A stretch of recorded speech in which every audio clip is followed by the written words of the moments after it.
নমস্কার, দুর্গাপুজো পরিক্রমার অন্তিম পর্বে আপনাদের স্বাগতম। আজ আমরা চলে এসেছি ভবানীপুরের পুজোর পরিক্রমা করতে। ভবানীপুর চত্বরে কিন্তু বেশ ভালো নামকরা কিছু পুজো হয়ে থাকে। তাদের মধ্যে অন্যতম হলো চক্রবেরিয়া সর্বজনীন। এবার তাদের থিম ছিল প্রথা। সমাজে বিভিন্ন যে কুপ্রথাগুলো ছড়িয়ে রয়েছে সেগুলোকেই মূলত এখানে তুলে ধরার চেষ্টা করা হয়েছে। তো মণ্ডপটিকে খুব সুন্দরভাবে কিন্তু সাজানো হয়েছে এবং মণ্ডপটিকে ঢুকেই প্রথমেই আমরা দেখতে পাবো এরকম কিছু জিনিস রয়েছে, যেখানে বেশ কিছু পা রয়েছে এবং একটি বিশাল কাঠামো রয়েছে যেখানে সমস্ত দেবদেবীরা অবস্থান করছে। মা দুর্গার জায়গায় অবস্থান করছে জীবন্ত একটি মেয়ে, যাকে ঠিক দুর্গার মতন সাজানো হয়েছে এবং যে কাঠামোর ওপর কিন্তু শুয়ে রয়েছে। অর্থাৎ এইটা দিয়েই আর কি কোনো রকমভাবে শিল্পী এটা বোঝানোর চেষ্টা করছেন যে আমরা কোনো রকমভাবে এই কুপ্রথাগুলোকে সমাজে এতটা বেশি পরিমাণে ছড়িয়ে ফেলেছি যে মেয়েদেরকে আমরা যেন জীবন্তই বিসর্জন দিয়ে ফেলছি। তাই তাদেরকে বাঁচাতে হবে আর এই কুপ্রথাগুলোকে বন্ধ করতে হবে। এটাই মূলত এই থিমের বৈশিষ্ট্য।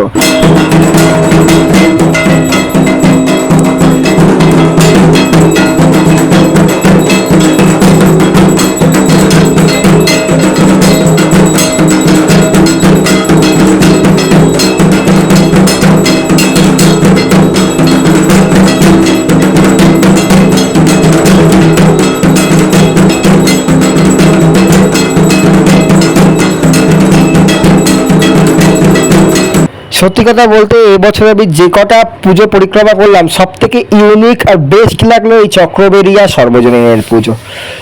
দুর্দান্ত কিন্তু করেছে এবং থিমটি বোঝার মতন রয়েছে, সমাজকে একটা মেসেজ দেওয়ার মতন রয়েছে। তো আমার খুবই সুন্দর লেগেছে যে সেই চক্রবেরিয়া সর্বজনীনের।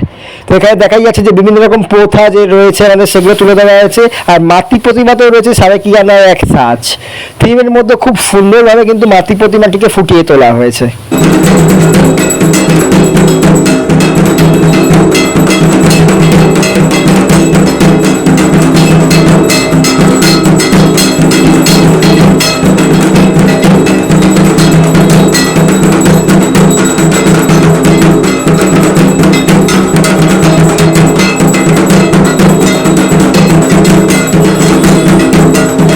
চক্রবেরিয়া সর্বজনীন থেকে বেরিয়ে আমরা চলে এসেছি এখন দক্ষিণ কলকাতা সর্বজনীনে।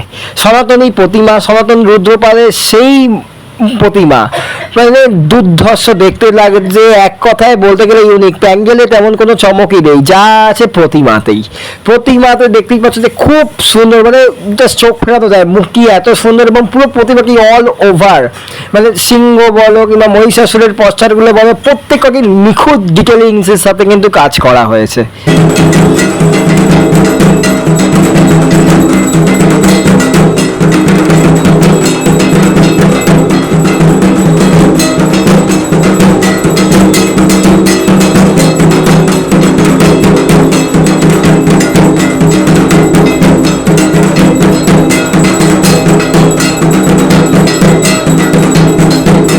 দক্ষিণ কলকাতা সর্বজনীন থেকে বেরিয়ে পাশেই রয়েছে নর্দার্ন পার্ক সুভাষ উদ্যান, যেখানে হয় 22 পল্লীর দুর্গোৎসব।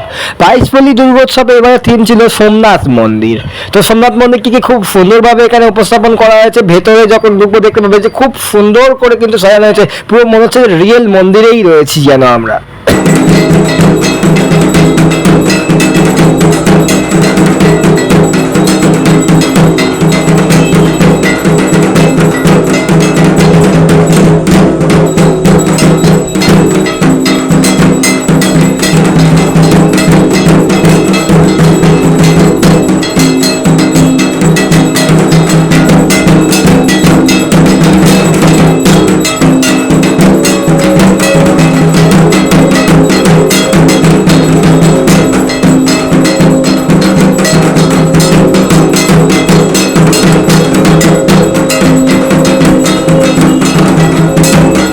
মণ্ডপে প্রবেশ করে বোঝাই যাচ্ছে না এটা কোনো পূজা মণ্ডপ, মনে হচ্ছে যেন সত্যি সোমনাথ মন্দিরে দাঁড়িয়ে রয়েছি আমরা।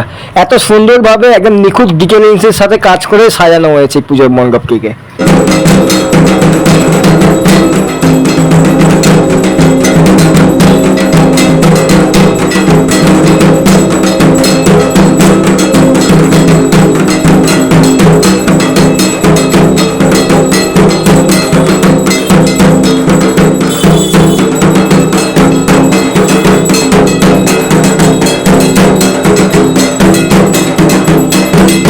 ঘুরতে ঘুরতে চলে এসেছি এখন যোগু বাজার বা যদুবাবুর বাজারে। আর যদুবাবুর বাজারেই কিন্তু হয় ভবানীপুর ৭৫ পল্লীর পুজো। এবার তাদের থিম ছিল নটি বিনোদিনী এবং স্টার থিয়েটার।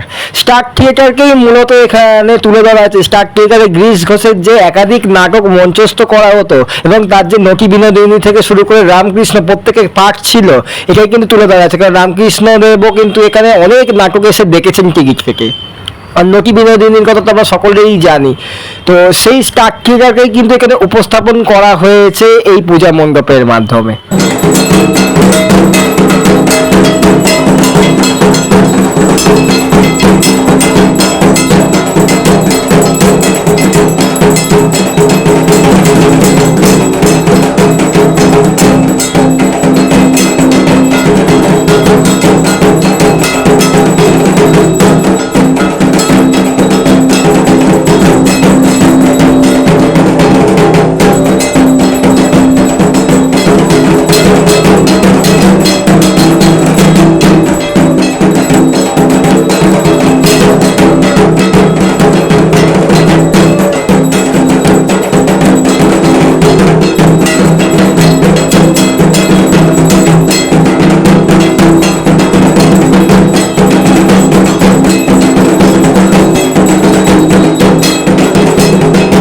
এরপর আমরা চলে এসেছি ভবানীপুর অবসরের পুজোয়। ভবানীপুর অবসরে কিন্তু বাঁশের খুব সুন্দর কাজ দেখানো হয়েছে। বাঁশকে ব্যবহার করেই কিভাবে মণ্ডপটাকে পুরো সাজানো যায় তা কিন্তু এনারা দেখিয়েছেন। বাঁশের মানে পুরো মণ্ডপটিকে কিন্তু বাঁশ দিয়ে, বাঁশ কেটে বিভিন্ন রকমের জিনিস তৈরি করে এবং বাঁশ দিয়ে বেশ কিছু পেন্টিংস তৈরি করে মানে সাজানো হয়েছে জিনিসটাকে। তো খুব সুন্দর লাগছে কিন্তু এই প্যান্ডেলটিকেও দেখতে, এবং তার সঙ্গে দড়ির বেশ কিছু কাজও আমরা এখানে দেখতে পাচ্ছি।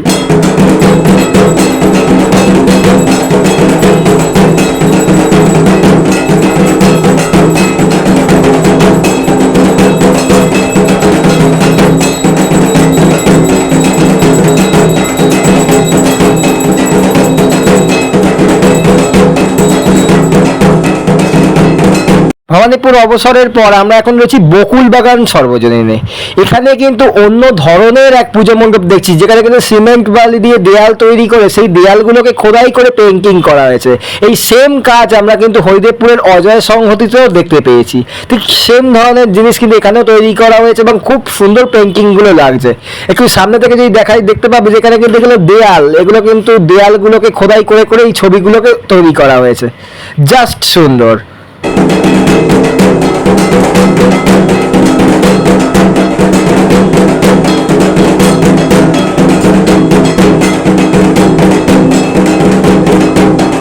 প্রতিমাতে রয়েছে এক অনন্য ছাপ। আমরা যে আরসি ব্যবহার করি হাতে, যে হাত আয়নাগুলি, সেগুলোর মধ্যেই কিন্তু প্রতিমাটিকে তুলে ধরা হয়েছে। প্রতিমা চালচিত্রটাকে যদি একটু ফলো করে বুঝতে পারবো, এটা কিন্তু একটা হাত আয়নার শেপেই রয়েছে এবং তার মধ্যে প্রতিমা রয়েছে।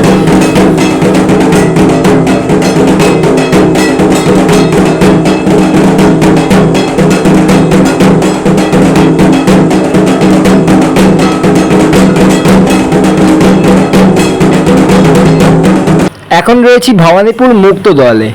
হারিয়ে যাওয়া এক মুখোশ নাচ, গমিরা মুখ নাচ, সেটাকেই এখানে থিম করা হয়েছে। বিভিন্ন রকম মুখোশ দিয়ে সাজানো হয়েছে, এই নাচের বিভিন্ন স্টেপ দেখানো হয়েছে এবং নাচগুলো কিভাবে হয় সেটারও কিন্তু ঝলক দেখা যাচ্ছে এখানে। নাচে কি কি প্রপস ব্যবহার হয় সেই প্রপসগুলো দিয়েই মূলত সাজানো হয়েছে এই পুজো মণ্ডপটিকে।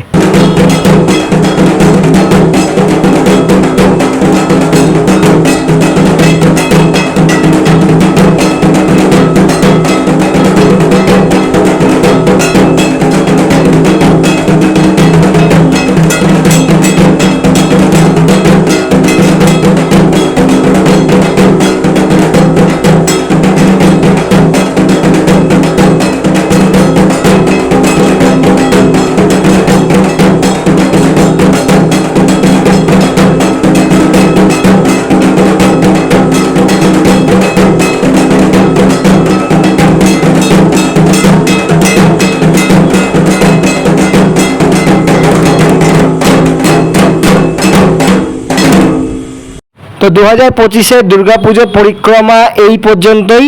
দেখা হবে আবারও পরের ব্লগে। ততদিনের জন্য ভালো থাকো, সুস্থ থাকো। সবাইকে জানাই শুভ বিজয়ার আন্তরিক প্রীতি, শুভেচ্ছা ও অভিনন্দন। দেখতে থাকো এক্সপ্লোরিং বাংলা লোকাল প্রাইড। খুব তাড়াতাড়ি আবারও নতুন ভিডিও নিয়ে ফিরছি।